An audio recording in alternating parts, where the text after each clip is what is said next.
पाकिस्तान के ऊपर multiple cities में मल्टीपल अटैक्स हो गए। आप फिर इसराइल चले जाओ ना। यानी कि आप मानना नहीं चाह रहे, आप सच नहीं देखना चाह रहे। मतलब इन लोगों में कोई शर्म नहीं है, कोई इन लोगों में हया नहीं है। अब उसके बाद कुछ क्लैरिफिकेशंस भी आ रही हैं, आपके पास क्या इत्तलात हैं? ये आने वाले दिन जो हैं वो काफी ज्यादा सीरियस भी हैं। उधर इंडिया बैठा हुआ है, इधर ये अफगानिस्तान है, दोनों के अंदर हम सैंडविच हो जाएंगे। पूरे मुल्क में ही अलर्ट जारी किया गया है। यकीन करें मैंने खुद भी ये सोचा, ये जो है ये ईरान ने कर दिया हमला। तो यार हम क्या तमाशा लगा रहे हैं दुनिया में। किसी हिंदू रियासत भारत जैसे को हमें खत्म करने की जरूरत है? क्यों खत्म करें? हम खुद ही अपने लिए काफी। पूरी दुनिया को मुबारक हो, पाकिस्तान के ऊपर मिसाइल दाग दिए हैं। बम गिरा है भाई इस्लामाबाद I9 में, ऑफिस के बाहर शीशे सारे टूट गए। ये ड्रोन गिरा अभी फेज 6 में। बेइज्जती करवा दी तुम लोगों ने। बच्चा गाली निकाल रहा है इस वक्त पाकिस्तान की फौज को तुम लोगों की वजह से। उसके बाद आपको पता है क्या हुआ था? It all just ended. कैसे जिएगा, कैसे ये दुनिया के टाइम गुजारेगा, खाना पैदा करना भी मुश्किल हो जाएगा। दोस्तों एक बार फिर से हालात खराब है पाकिस्तान का। जी हाँ दोस्तों, अफगानिस्तान ने ऐसा जोरदार अटैक किया है इन पे कि इनकी पैरों तले जमीन खिसक गई है। लेकिन दोस्तों अफगानिस्तान पहले अटैक नहीं किया था। पहले पाकिस्तान अटैक किया काबुल पे एयर स्ट्राइक के द्वारा, जहाँ पर 4-5 लोग मारे गए। और उसके बाद कंधार पे भी अटैक किया, वहाँ पर एक फ्यूल का बहुत बड़ा डिपो था, उसको उड़ा दिया, उसको नष्ट कर दिया पाकिस्तान। तिल मिला करके अफगानिस्तान ने इस पे इतना बड़ा हमला किया, इतना बड़ा अटैक किया है कि पूरे पाकिस्तान में तबाही मचा हुआ है। लॉकडाउन की स्थिति है पाकिस्तान में। पाकिस्तान ने अपना एयर स्पेस को बंद कर दिया है। दोस्तों पाकिस्तान को चारों तरफ से इस बार पिटाई ही पिटाई हो रही है। कुछ दिन पहले वर्ल्ड कप में इनकी कुटाई जम की हुई इंडिया के द्वारा। अब ये बायलैटरल सीरीज खेल रहे थे अपने बिरादर मुल्क बांग्लादेश के साथ। बांग्लादेश ने क्या किया, गेम बजा दिया इनको। अब पूरे पाकिस्तान का आके बेईमानी कर दिया और अब अफगानिस्तान इनको कुटाई कर रहा है। पाकिस्तानी बोल रहे हमारा हालात जो है ना बर्गर जैसा हो चुका है। तो दोस्तों आइए देखते हैं कि पाकिस्तान में इन दिनों चल क्या रहा है। नमस्कार, मैं आपको दोस्त दीपिक, चलिए देखते हैं वीडियो। खलीज के गर्म पानियों में जंगी बहरी जहाजों की आमदरफ्त बढ़ रही है। फिजाओं में जंगी तैयारों की घन गरज सुनाई दे रही है। मीडिया भी कुछ दावे कर रहा है कि शायद उन्होंने पाकिस्तान के ऊपर अटैक करने की कोशिश की है। अफगानिस्तान पाकिस्तान के बीच तेज हो गई है जंग। अफगानिस्तान में पाकिस्तानी सेना का हमला हुआ है। पहले आज की अहम खबर, इस्लामाबाद पर ड्रोन के हमले। हाय अल्लाह! ये आने वाले दिन जो हैं वो काफी ज्यादा सीरियस भी हैं। जब चाहे हमारे को जो ऑर्डर मिलेगा हम लोग इंशाअल्लाह अजीज 8 अटेम्प्ट विल फॉर रेडी। वहीं पर कल रात को पता चला कि पाकिस्तान के ऊपर मल्टीपल अटैक्स हुए हैं। पाकिस्तान के ऊपर मल्टीपल सिटीज में मल्टीपल अटैक्स हो गए और वो वीडियोस चलना शुरू हो गई, फुटेजेस चलना शुरू हो गई। उधर इंडिया बैठा हुआ है, इधर ये अफगानिस्तान है, दोनों के अंदर हम सैंडविच हो जाएंगे। यकीन मानिए कि इस मुल्क में इस तरह के हालात बना दिए गए हैं कि आप अगर किसी भी मामले पर कोई इख्तिलाफ रखते हैं, कोई इख्तिलाफी पॉलिसी रखते हैं, तो आपको स्ट्रेट अवे गद्दार डिक्लेयर कर दिया जाता है। पूरे मुल्क में ही अलर्ट जारी किया गया है। पूरे पंजाब में सबसे बड़े सूबे में भी सिक्योरिटी हाई अलर्ट है। हसास मकामात पर सिक्योरिटी बढ़ा दी गई है। क्या इंडिया काफी नहीं था पिछले 78 सालों से? वो हमें अपना असली दुश्मन कहता है रहा इंडिया, हम इंडिया को अपना असली दुश्मन कहते रहे। हम किताबों में लिखते रहे बच्चों को, हमें मेरे जैसे बच्चों हमने बचपन से पढ़ा कि असली दुश्मन है भारत हमारा। हमारी घुट्टी में डाल दिया गया कि ये इनसे नफरत करो, ये दुश्मन है हमारे, असली दुश्मन है। लोगों को चेक कर रहे हैं, गाड़ियों को रोक रहे हैं, वहां पे नाके लगा के बैठे हैं। विफाकी दारुल हुकूमत इस्लामाबाद की बात की जाए तो वहां तो कंटेनर ही कंटेनर है। इतने कंटेनर हैं कि रिपोर्ट ये हो रहा है, बताया जा रहा है, बल्कि लोग वीडियोस बना के शेयर कर रहे हैं। रिपोर्टर्स साफी ये बता रहे हैं कि इतने कंटेनर्स ऐसे पहले नहीं देखे गए। और ये सिर्फ बगराम एयरबेस लेने के लिए है जो अफगानिस्तान के साथ इन्होंने शुरू किया हुआ है सारा कुछ। और वो अगर ये लेके देने की इनकी औकात होती तो ये कब की लेके दे चुके होते। इनकी औकात नहीं। यार हम क्या तमाशा लगा रहे हैं दुनिया में, क्या तमाशा लगा रहे हैं? क्या किसी सहूली ताकत को खत्म करने की जरूरत है हमें? किसी हिंदू रियासत भारत जैसे को हमें खत्म करने की जरूरत है? क्यों खत्म करें? हम खुद ही अपने लिए काफी। यकीन करें मैंने खुद भी ये सोचा, मेरा ख्याल था कि क्या ये जो है ये ईरान ने कर दिया हमला, क्या ईरान ने पाकिस्तान पर ड्रोन अटैक कर दिया। मैं भी यही सोचना शुरू हो गई कि अचानक से ही किसने ड्रोन हमले शुरू कर दिए। कहाँ ये क्या पता ये चला कि वो जो अफगान तालिबान है यानी TTP की तरफ से। मतलब इन लोगों में कोई शर्म नहीं है, कोई इन लोगों में हया नहीं है कि ये लोग समझते हैं कि अगर कोई बंदा ये समझता है, मतलब ये तो कोई भी नहीं कह रहा कि पाकिस्तान का दिफा ना करो। ये तो कोई नहीं कह रहा कि अगर अफगानिस्तान या दहशतगर्द या भारत या कोई भी और ABC मुल्क दुनिया का वो पाकिस्तान पे खुदा न खास्ता हमलावर होता है तो जनाब आप हाथ बांध के खड़े हो जाओ। ये कोई नहीं कह रहा। सबको पता है कि हमें अपने मुल्क का दिफा करना है। और ये जो हमने इतनी बड़ी फौज रखी हुई है इसका भी मकसद यही है कि उसने लड़ना है। लड़ने के लिए ही फौज होती है ना, उसने लड़ना है, उसने दिफा करना है। तो इस बात पे तो कोई दो राय नहीं है। मसला क्या है? मसला ये है सिर्फ कि आप ये देख लें कि हम कह क्या रहे हैं कि जी अगर आप अमन चाहते हैं या कोई और चीजों से मसले का हल होता है या अगर वॉर पे भी इन दी एंड जाकर टॉक ही करनी है तो पहले क्यों ना टॉक कर ली जाए। तो इन चीजों के ऊपर अगर कोई बात करना चाहता है तो उसके ऊपर ये जो टाउट ब्रिगेड है, ये जो फतवा ब्रिगेड है, ये नाजिल हो जाती है। मैं तो रात को ट्विटर देख के आप यकीन करें सर पकड़ के बैठ गई कि ये किस किस्म के लोग हैं। कुछ इत्तलात आना शुरू हुई, कुछ खबरें आना शुरू हुई कि I-9 में, I-8 में कोई ड्रोन्स वगैरह गिरे हैं। फिर एयरपोर्ट पर भी सुनने में आया कि फ्लाइट ऑपरेशंस का तात्तुल आया है। अब उसके बाद कुछ क्लैरिफिकेशंस भी आ रही हैं। आपके पास क्या इत्तलात हैं? क्योंकि अफगान मीडिया भी कुछ दावे कर रहा है कि शायद उन्होंने पाकिस्तान के ऊपर अटैक करने की कोशिश की है।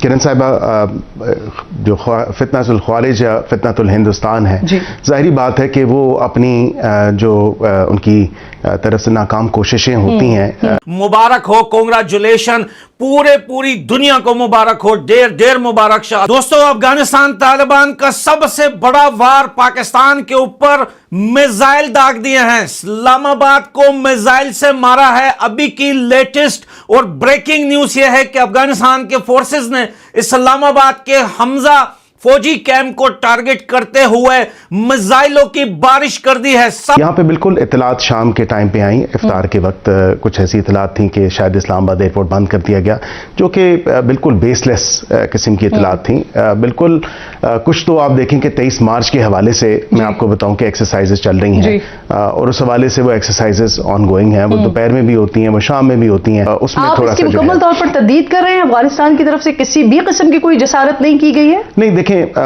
उनकी तरफ से कोशिश तो होती है कि दहशतगर्दी के जो अनासर हैं उनको वो परवान चढ़ाएं, चाहे वो किसी भी मैकेनिज्म के थ्रू जो है दहशतगर्दी फैलाएं। मैं स्पेसिफिकली ड्रोन हमलों का पूछ रही हूँ। देखिए, मैं अभी right now I can not confirm और डिनाई। बीबीसी को कंफर्म किया है, बीबीसी ऐसा लिख रहा है कि पाकिस्तान के सिक्योरिटी जराए ने उनको ये कंफर्म किया है कि 2 ड्रोन्स आए थे जिनको इंटरसेप्ट कर लिया गया, मार गिराया गया है। देखिए, अभी मैं 110% श्योरिटी के साथ तो आपको नहीं कह सकता कि ये मुसद्दका खबर है या नहीं। खबर आपको देंगे, इस्लामाबाद एयरपोर्ट को परवाजों के लिए बंद कर दिया गया है। इस्लामाबाद एयरपोर्ट को परवाजों के लिए बंद कर दिया गया है। अभी पाकिस्तान के इस्लामाबाद में हमजा फौजी कैंप को मिसाइलों से मारा है अफगानिस्तान की तरफ से। बम गिरा है भाई इस्लामाबाद I-9 में, ऑफिस के बाहर शीशे सारे टूट गए। ये देखो जी, इस साइड पे गिरा है। हाँ, ये देखे ना, ये सारे शीशे टूट गए हैं। ये ड्रोन गिरा अभी फेज 6 में।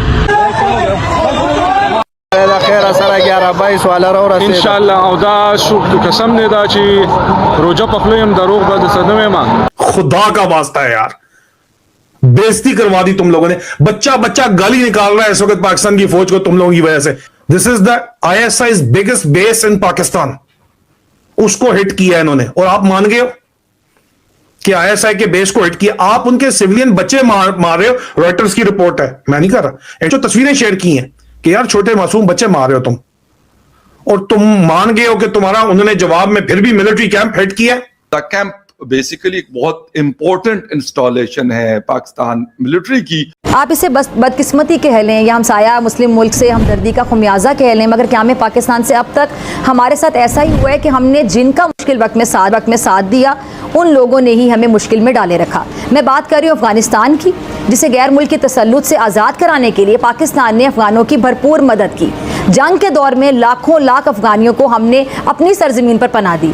दहाइयों तक इन अफगान मुहाजिरीन की मेज़बानी की हमने, मगर बदले में हमें क्या मिला? मुझे ये फरमाइए मलिक साहब, माजी में जो ड्रोन्स गिराए गए, क्या उनके हवाले से हम अभी तक कोई डिटेल्स गैदर कर पाए? वो किस टेक्नोलॉजी के हामिल थे या किस मुल्क की जानिब से तालिबान को मिले थे कि उन्होंने पाकिस्तान के ऊपर फायर करने की कोशिश की?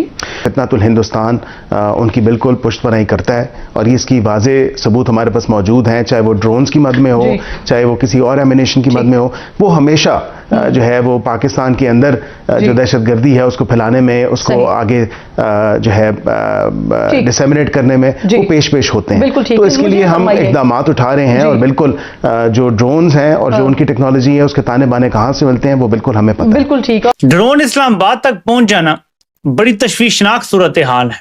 इस्लामाबाद तक ड्रोन पहुंच गए, ज़ाहिर इस्लामाबाद में टारगेट उनका ISI हो सकती है, वरना पिंडी में जाते ड्रोन। अब ISI क्यों टारगेट है ये याद रखिएगा कि तालिबान को बनाने वाली ISI है। अपने मालिकों के साथ उनकी लड़ाई हो रही है इस टाइम। ठीक, कैसे जिएगा, कैसे ये दुनिया के टाइम गुजारेगा। मार्केट शॉपिंग ईद तो दूर की बात है, खाना पैदा करना भी मुश्किल हो जाएगा गरीब आवाम के लिए। एक दिहाड़ीदार बंदे के लिए से पूछो ना, गवर्नमेंट तो अमीर है, अरबों 12 अरब का त्यारा खरीदा, जहाज खरीद लिया, तो यहाँ भी देखो गरीब आवाम को भी देखो। गरीब आवाम के दिल में क्या है। एक बंदा 1200 रुपए दिहाड़ी लगाता है, 500 रुपए वो खुद खा लेगा, 700 रुपए में अपना घर कैसे चलाएगा। 500 रुपए तो उसके बाहर खर्चे ही हो जाते हैं। किराए आने जाने लग जाते हैं, गाड़ियों के किराए बढ़ गए, पेट्रोल बढ़ गया, गाड़ियों के किराए बढ़ गए, ट्रांसपोर्टरों ने किराए बढ़ा दिए, गरीब आवाम कहाँ जाएगी। वैसे इस पे क्या कहेंगे, अभी जो पेट्रोल महंगा होने की वजह से गवर्नमेंट ने 60% सरकारी गाड़ियों को बंद कर दिए और स्कूल पूरे क्लोज कर दिए, बच्चों की तालीम भी बंद कर दी है। अभी क्या पेट्रोल की बचत कर रहे हैं, पेट्रोल की बचत के चक्कर में 60% गाड़ियां गवर्नमेंट की बंद हो गई हैं। बच्चे स्कूल नहीं जा रहे, वर्क फ्रॉम होम स्टार्ट कर दिए, कोरोना जैसी एक सिचुएशन बना दी है यहाँ पे। और क्या है भाई, चोर हुकूमत है, डाकू है ये बस। आप फिर इसराइल चले जाओ। अच्छा, आप फिर इसराइल चले जाओ ना, क्योंकि वो तो उनके पिट्ठू हैं। अच्छा। वो तो अमेरिका के पिट्ठू यानी हैं। कि आप मानना नहीं चाह रहे, आप सच नहीं देखना चाह रहे। यार अंदाजा करो, इस बंदी को यही नहीं पता कि पाकिस्तान में पेट्रोल कहाँ से आता था। पेट्रोल आता था ईरान से। रशिया से क्यों नहीं आता, हम ले सकते थे। क्यों लें भाई, जब हमारा ब्रदर मुल्क हमें दे रहा है, हम क्यों जाए उनके पास। अब आप देखिए पेट्रोल के ऊपर जो इतने रेट उन्होंने लगाए हैं, वो अभी उस पेट्रोल पे रेट लगे जो अभी तक पाकिस्तान में आया ही नहीं है। तो इंडिया में है भी नहीं, इंडिया में नहीं इस तरह बड़े प्राइस। इंडिया का जो वो क्या कहते हैं, उनकी जो बात दोस्ती है वो इजराइल के साथ है, तो उनको इजराइल से फंडिंग आती है। उनके जो यूएस के साथ जो ताल्लुकात है वो बहुत बेहतर है रशिया के साथ भी है। जी, तो क्या हमारे ताल्लुकात इन कंट्री से बेहतर होते तो इन्फ्लेशन। देखिए खान साहब गए थे रशिया, ठीक है, उन्होंने कहा था हमें सस्ता पेट्रोल चाहिए, उन्होंने सारी बात की थी। उसके बाद आपको पता है क्या हुआ था, रिजीम चेंज हुई थी and it all just ended. क्या इंडिया बाकायदा तौर पर अफगानिस्तान के साथ खड़ा है? क्या इंडिया बाकायदा तौर पर अफगानिस्तान को सपोर्ट करेगा पाकिस्तान के अगेंस्ट? दुनिया में इस टाइम वही कंट्री आगे बढ़ सकता है जिसकी टेक्नोलॉजी बेहतर होगी। कि इस दफ़ा जो अफगानिस्तान अटैक कर रहा है उनके पास बाकायदा तौर पे क्वाड कॉप्टर्स मौजूद हैं, जो कि मैं ये समझता हूँ कि एडवांस टेक्नोलॉजी है। और ये तो कहीं ये ऑपरेशन सिंदूर 2.0 की ही कोई निशानी तो नहीं। ये क्वाड कॉप्टर्स अफगानिस्तान के पास आए कहाँ से? या फिर एक दूसरी ऑप्शन ये भी है कि वो क्वाड कॉप्टर्स इंडिया अफगानिस्तान को प्रोवाइड कर रहा है। चौधरी भाई आप सही पकड़े हैं, भारत ने ही दिया है। चलिए मानते हैं भारत ने दिया है इनको ड्रोन, तो दिया भी तो क्या कीजिएगा आप लोग बताइए। आपके इस गवर्नमेंट तो भी मंगाई थी, तुर्की से ड्रोन मंगाया था हम पे अटैक करने के लिए। तो भाई ट्रेड तो हम लोग कर सकते हैं, ट्रेड कोई भी कर सकता है, भारत दे, अमेरिका दे, रूस दे, कहीं से भी ड्रोन मंगा सकते हैं लोग। अब आप लोग देखो, आप लोग बड़ा ही सीना चौड़ा करके खड़े थे आपके गवर्नमेंट, भाई अफगानिस्तान क्या है, कुछ नहीं है। आप लोग कुछ समझ नहीं रहे थे इनको, चुन्नी सर कंट्री समझ रहे थे, देख रहे थे कि इनके पास कोई प्रोफेशनल आर्मी नहीं है, न इनके पास कोई हथियार है, ये हमसे जंग कैसे करेगा। भाई पिछला साल भर ने तबाही मचा के रख दिया है अफगानिस्तान, आप मानो या ना मानो। वैसे तो आप लोग मान रहे हो, जबरदस्ती का कटी पे आके भले कोई कुछ बोलता है आपके जर्नलिस्ट, लेकिन अफगानिस्तान ने जो तबाही मचाई है ना, वो पूरी दुनिया देख रहा है, बैंड बजा के रख दिया है पाकिस्तानी आर्मी को। दोस्तों आपका क्या ओपिनियन है, क्या राय है? यहाँ तक अगर आप मेरे वीडियो में पहुंच गए हैं तो मेरे चैनल को सब्सक्राइब कीजिएगा, वीडियो को लाइक कीजिएगा और अपना ओपिनियन कमेंट के जरिए जरूर व्यक्त कीजिएगा। दोस्तों अफगानिस्तान ने सही किया, गलत किया, जो भी किया। और ये जो ड्रोन वाली जो बात है, क्या वाकई में इंडिया ने दिया है अफगानिस्तान को ड्रोन? आप जरूर बताइएगा दोस्तों। तो मिलते हैं फिर से एक न्यू रिएक्शन में, तब तक के लिए नमस्कार, राम राम, जय हिंद।